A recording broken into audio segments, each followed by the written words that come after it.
So what do you think? If you're selling your house, do you take your solar panels with you? Maybe. Maybe, yeah.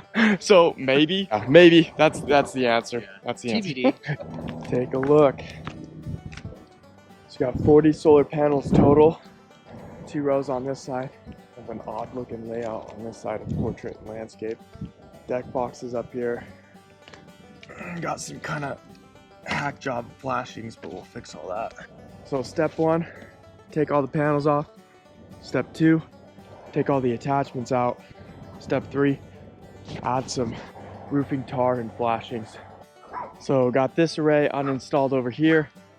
Now we got all of this uninstalled over here. We're gonna go through and get all the micro inverters and wiring off the roof. So we'll go ahead and take all the attachments off. There we go. So got the panels taken off, got the racking taken off. Now we just have a clean roof. All the lags are pulled out. The last part that we're gonna address here is the actual flashings. Generally speaking, 1 layer of shingles is gonna be pulled back, maybe some nails removed right here. And the flashing is going to slide up and under. And then the lag's gonna go through right here. When these are sealed, there's some tar or some silicone that is put on the back of this. It kind of glues it down. It keeps water from getting underneath. Pulling these off is going to do more damage to the actual shingles. And it's not really worth it.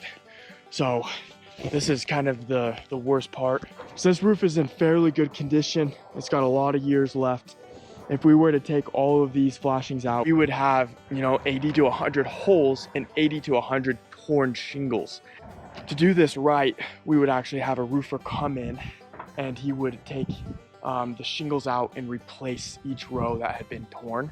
I think there's a lot to consider. For one, I guess how long has the system been in? Does the future homeowner actually value the system, or are you basically giving it to them for free? Where are you moving to? What's the cost of electricity there? And also, if you are pulling out the system, on this particular one, we've left the flashings here from the roof attachment just temporarily until a roofer can come back and patch it. This is easily probably over $1,000 just to get it to look perfect. And then the other question is like, what's your new house look like? What's your orientation look like on the new roof? Does the new house have enough space for the size of your solar array? Just in general, where are you located? What's the type of fixed costs and fees associated with reinstalling it? Like, for example, I personally live in Provo. Building permit for solar in Provo is at least $1,000 on residential. So that's a fixed cost that you're gonna have to absorb on the reinstallation. Another question was just what is a solar contractor gonna charge you to install in some times, really dated equipment where it's equipment they're uncomfortable with, not used to using. So yeah, a lot to consider. I think most people are probably $3,000 to $5,000 to do a reinstallation on something like this, just in labor and some of the fixed costs there. So maybe. Maybe, yeah. So maybe, maybe. That's the answer. Yeah. That's the TBD. answer.